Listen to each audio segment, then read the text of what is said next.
What's going on, Freightbroker Network? This is Lewis from Freightbroker Mentor, and in this video we are going to talk about first impressions with shippers. Mainly the use of a shipper packet to make a first impression on your potential customers. All right, because this is one of the first things that a customer is going to see from you. It's very important that you get this right, otherwise it's not going to set your customer relationship off on the right foot, right? So in this video, we're gonna cover all of the basics, everything that you need to know about a shipper packet, what it is, what's in it, why it's in it, and when you send one. So that you can take this information, go and create your own shipper packet that's better than all the other ones out there, so that you stand out to your potential customers rather than just getting it swept under the rug, left in an email inbox somewhere to collect some dust, or just completely ignored and not getting a lot of callbacks, which is not what we want when we're trying to move a lot of freight. All right, so let's get right into what a shipper packet is and how you can use it to make a first impression on your shippers.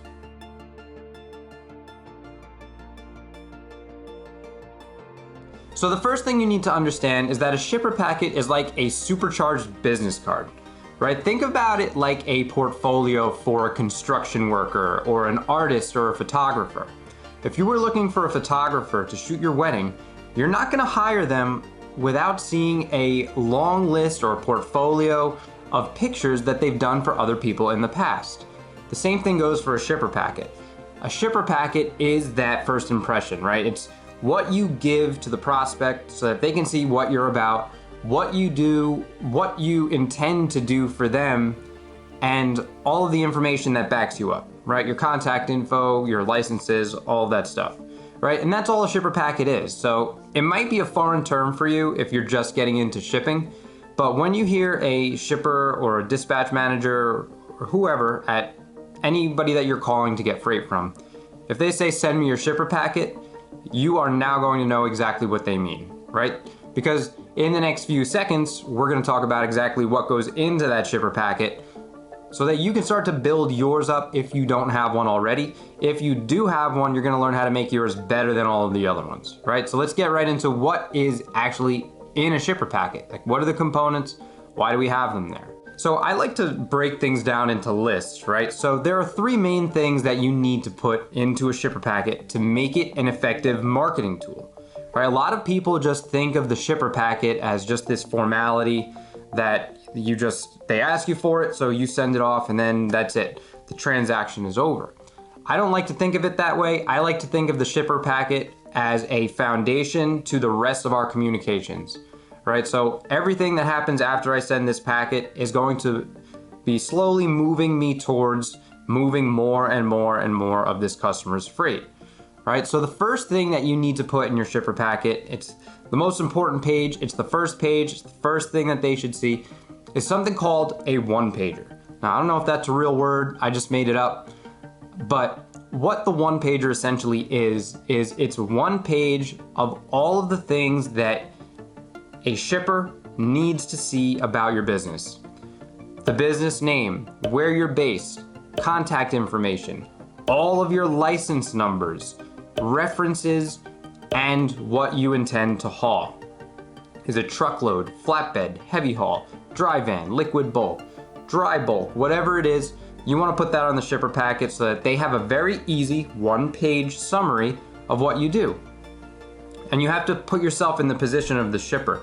If you have people reaching out to you all day, and sending you emails and sending you mail and all this stuff, the ones that you're going to remember are the ones that made it very easy for you to do your job, right? So when I send this one pager, what I'm intending to do is I'm intending to get that shipping manager to print that out, stick it on his desk or her desk, so that if something comes up where they need help moving some freight, they can look at my page, see that I do it, see that I'm legitimate with my licenses and call me up, right? So that's the one pager.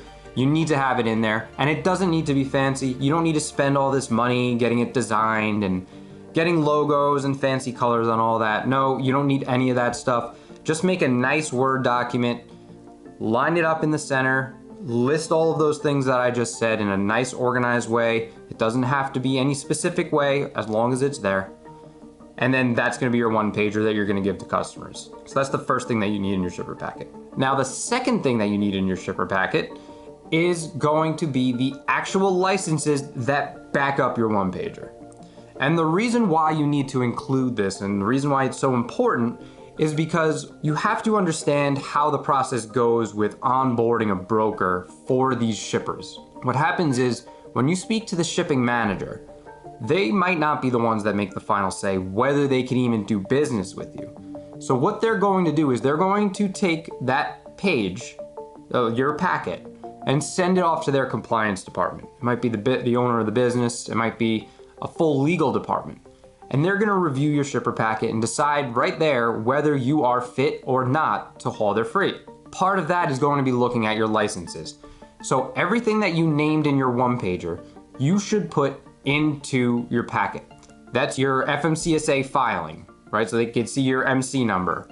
That is your SCAC code registration from the NMFTA. It's your hazardous materials registration if you're moving hazmat freight. Any license that you have, your bond, your insurance, all of those documents need to be included in there. Now, just a quick side note, I mentioned a few other licenses that you may not have heard about before. If that is the case, that means that you're probably just starting out or you are not moving a lot of freight that you really should be. I have a full free web class that I did where I talk about those licenses and a lot of other ones that you may not have heard of.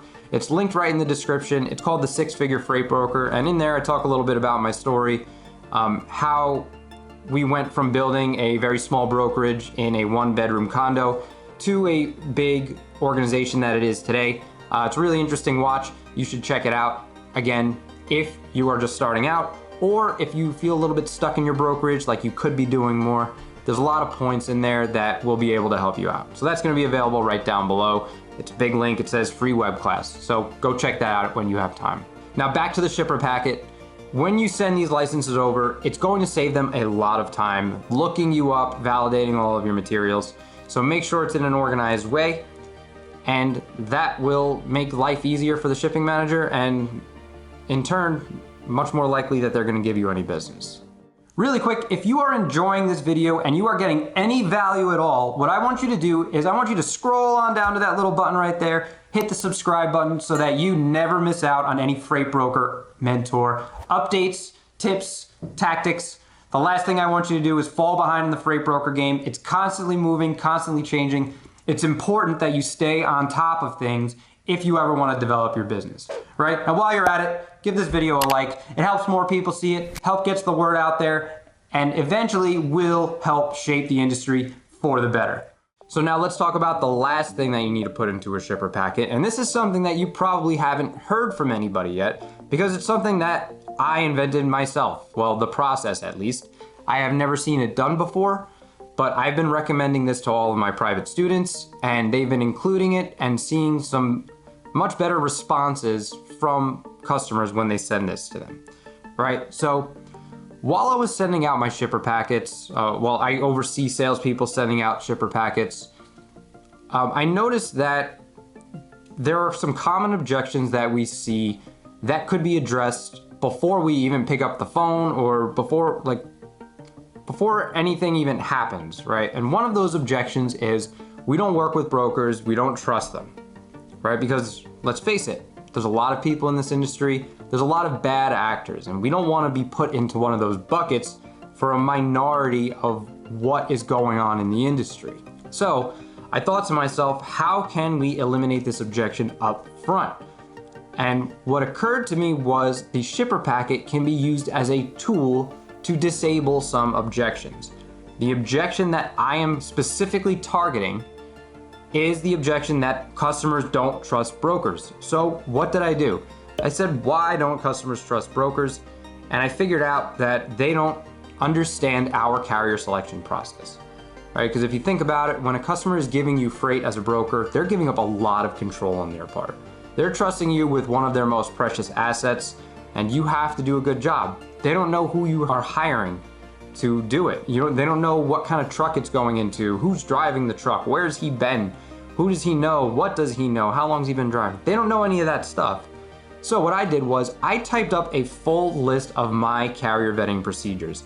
It's called the carrier vetting process, and it's about 2 to 3 pages of everything that my brokerage does to vet a carrier. Everything from interviewing them on the phone, looking up their credentials online, everything that goes into it. And I attach that to the back of my shipper packet. The good news is it doesn't have to be rocket science, and it's something that you should already be doing. So you shouldn't really have to reach very far to come up with this process for yourself. But what this does is when you send this to them, not only does it stand out over every other carrier packet that they've ever seen, but it gives them a really strong sense of security and an idea of what it's like to work with you, because they see right off the bat, right from the get-go, you are being transparent with them, and transparency is one of the #1 differentiators in freight, right? The transparent broker, the transparent carrier is the one who's going to win the jobs over anybody else. Of course, rates play a big part too, but transparency is huge. And this is just an easy way for you to show transparency before you even start working with them. The good news is, if you're confused about what I just said, if you have no idea where to start, I made a full video about how to vet carriers. It's gonna be linked right up here somewhere. And all you have to do is watch that video and write down the steps that I outline, and that can be your first version of the carrier vetting process. So what you wanna do, type that up, attach that to the back of your shipper packet, and you want to send that off with it, right? It's going to make it stand out. It's going to make the shipping manager think twice about contacting anybody else, because now they know what you're about, how you do business, and what they can expect from you. And you haven't even moved a load for them yet. So those are all the things that go into a shipper packet. Now all we need to do is figure out when's the best time to send it. As a general rule, we're not going to make this complicated. We are not going to send shipper packets to people who we have not spoken to or made contact with yet, right? So when we're sending cold emails out and asking people for business and just blasting out emails, we're not sending shipper packets to those people. The reason why is because they have no trust factor with you yet. They have no idea who you are.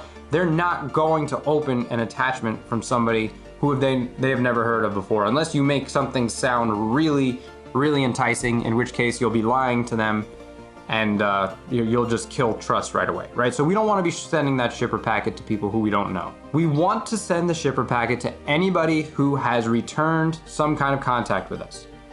If we spoke to them on the phone, if they answered our email, if they left us a voicemail or they returned our call, anything like that. If you have any contact with a person and then you get the email address, you can use that as a green light to send your shipper packet, right? Some customers may explicitly say, send me your shipper packet, let me take a look, see what I can do. Great, that made it very easy for us, right? But sometimes as a broker, it's part of the job, we're gonna be left guessing. So think of it like, if somebody shows any interest in working with you at all, that's when you wanna send the shipper packet. Again, I can't stress this enough. Do not just blast this out to people. You're just gonna come off as annoying, and it's gonna lessen the chance that you ever get business from them in the future, right? So we wanna be polite, not a pest. Only send it to people that you've been in contact with. So now you know everything that there is to know about a shipper packet. You know why we have them, what they are, what goes into them, why they go in there, and when we send them to our customers, right? Like we said, the shipper packet is the first impression that you make with shippers. It's very important that you get it right. The good news is it's not very difficult, right? This stuff is not rocket science, but you can use these tips and use this guide as a way to craft your own packet so that you are presenting yourself properly to all of the shippers that you call from now way into the future when you're moving freight for the rest of your life, right? So I hope you enjoyed this video. If you did, I want to ask you really quickly, just visit that like button down below, give it a like so that this message can spread to other freight brokers looking for help, building their shipper packets, everything like that. And I wanted to personally invite you to do one more thing. After you subscribe to my channel so that you don't miss any more up-to-date freight broker information, I want to personally invite you to join my private community. It's called the Freightbroker Network. It's completely free, and I hang out in there all day, pretty much every day, answering freight broker questions about rates, customers, carriers, shippers, loads, all of that stuff. It's a really cool, engaging community, and I want you to join. So visit the link right down below. It's labeled the Freightbroker Network group. Invite yourself in, let me know that you came over from YouTube, and I'd love to start a conversation, get to know about your business, and see how I might be able to help. So I hope this video was helpful for you. Once again, make sure you subscribe so you don't miss another one, and I'll see you on the next video. Until then, I'll see you soon.